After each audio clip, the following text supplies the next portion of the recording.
Okay, we're going to do a short video here and check the TPS on a 12 valve. The first thing we're looking for is that this is not loose.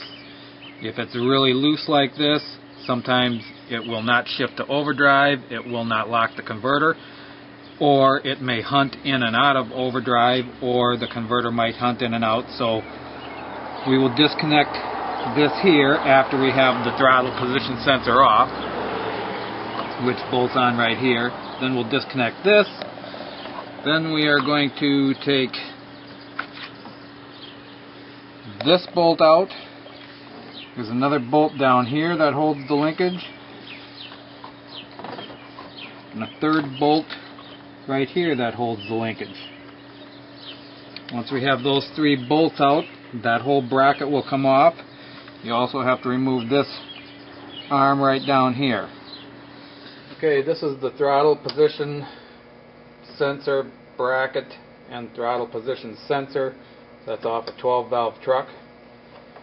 We took it off because we weren't getting a throttle position sensor reading. This throttle position sensor here is used by the computer to determine when to shift into overdrive and when to lock the torque converter clutch. It has no effect on the 1-2 or the 2-3 shift.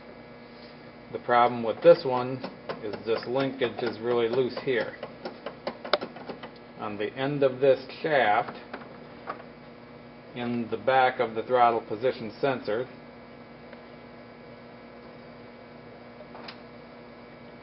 there's a shaft that operates that sensor. Here would be idle, here's wide open throttle. Of course, when the shaft gets loose and starts moving around like this, when you're cruising, this sensor might be moving around like this, and it might make the transmission hunt in and out of overdrive or in and out of lockup. So we're going to take this apart and show you the worn pieces and how to replace them. Again, we're looking for wear like this. The other thing that's wrong with this one is you can see that this bracket is bent here. That should be straight. This goes to the injection pump. This part gets hooked up to the cable that goes to the transmission. This part hooks up to the accelerator pedal. That's wide open throttle. This is idle. I'll take this apart. You're going to need a 7mm socket.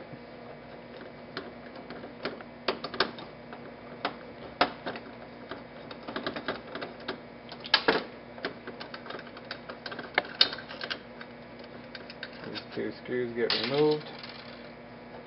The sensor comes off. I'm going to remove this screw. There's 3 of them here.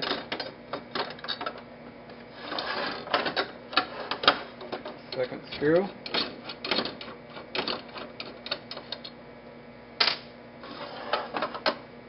Third screw.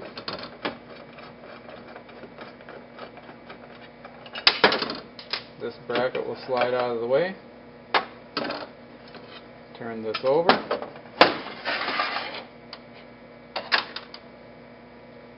Remove this clip. You have to pick up on the clip here, then it'll slide over the shaft. There's a washer there. In the case of this one, which has 200,000 miles on it, the bushings are non-existent. There should be 2 bushings inside of here that bush this to this. The other problem with this, aside from this being bent, which we will replace that, on this one you can see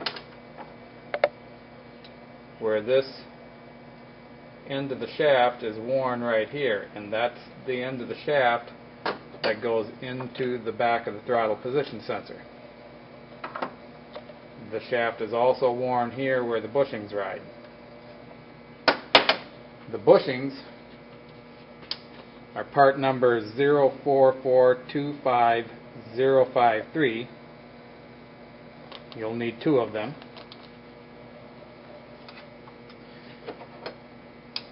I will take this apart and replace this piece, then we'll reassemble it.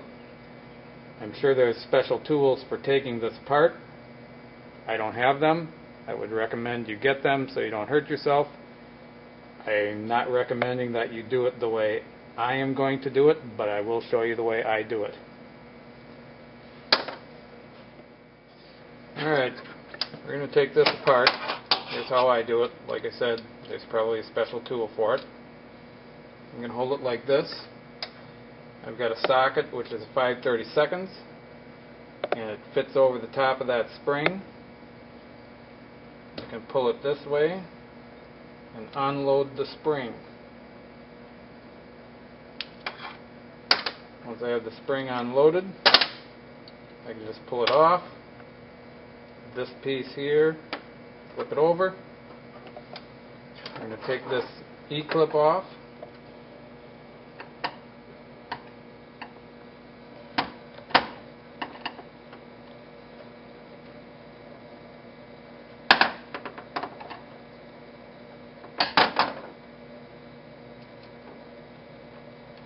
Washer. This hooks into here, so we're just going to slide this up and off. Plastic shim. When you get your new part, make sure you compare them that it is the correct part.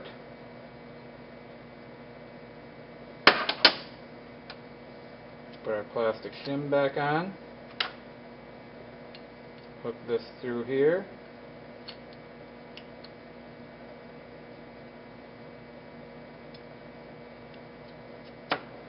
Washer back on. E-clip back on.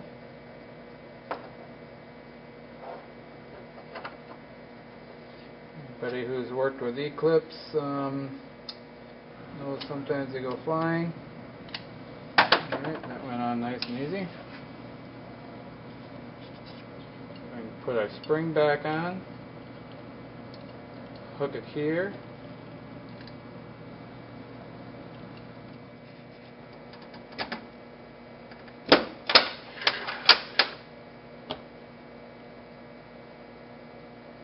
back in. Okay, now we will take two new bushings, slide one on the shaft.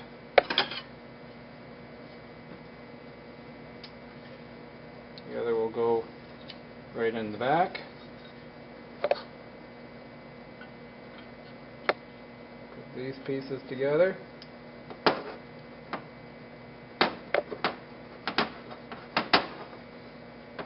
our washer on. Our retaining clip slides right over.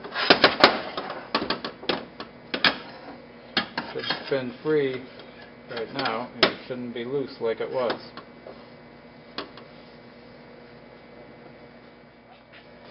Alright, we're getting ready to put the rest of this together.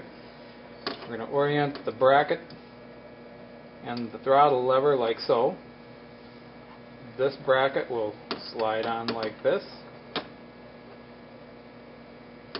We'll start our 3 screws.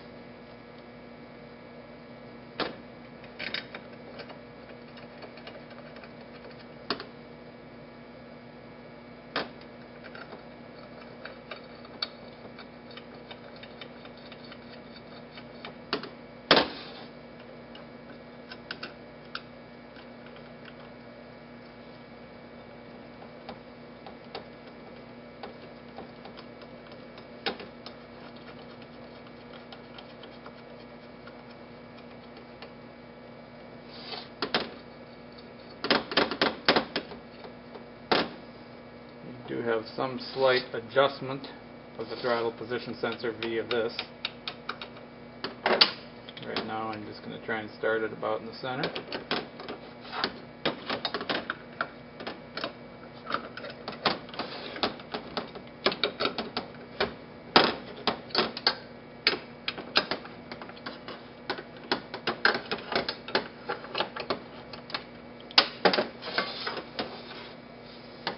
The next is the throttle position sensor itself.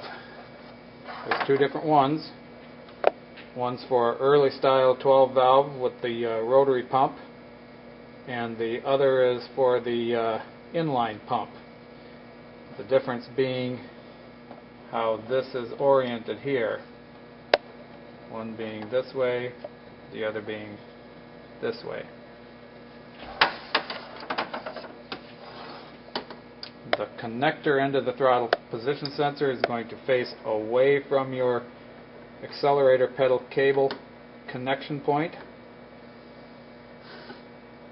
This will go over this. You'll be slightly clockwise of the screw hole. Make sure this is at idle position. Wide open, idle.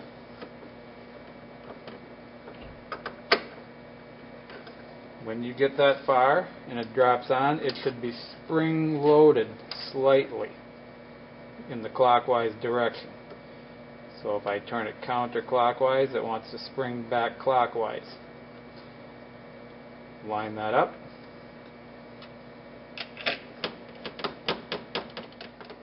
Snug your screws. Operate your throttle to make sure it operates. It should be spring loaded to the idle position. That's good. We can tighten these. Now we see our shaft does not have that play that we originally had.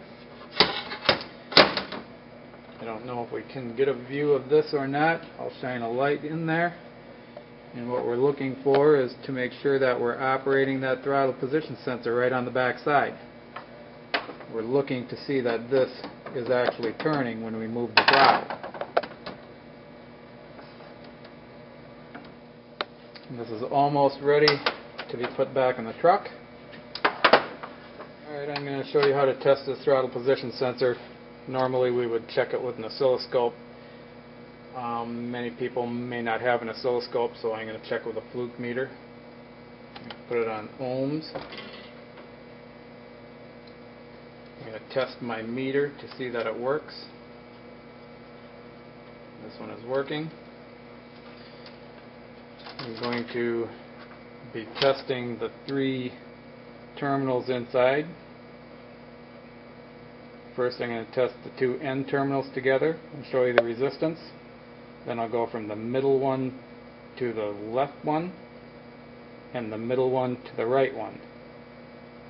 When we go from the middle terminal to one of the end terminals and we operate the throttle at the same time, we'll see the voltage, or excuse me, the resistance vary.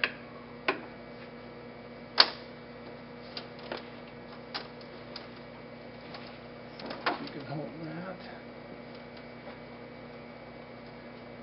This is on both ends, and we've got 2,700 ohms of resistance. Of course, that's going to vary with the temperature.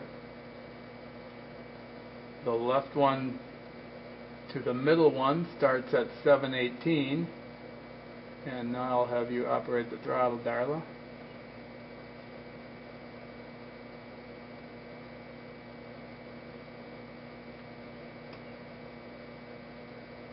And now back slowly.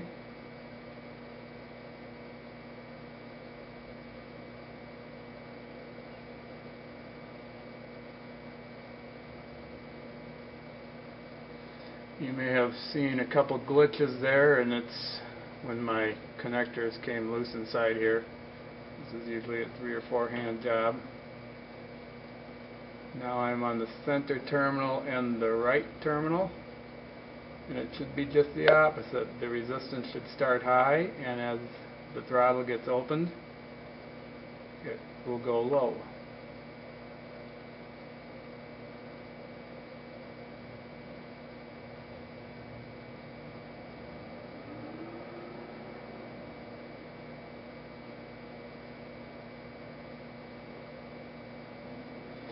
That should do it. This one should be ready to go back on the truck.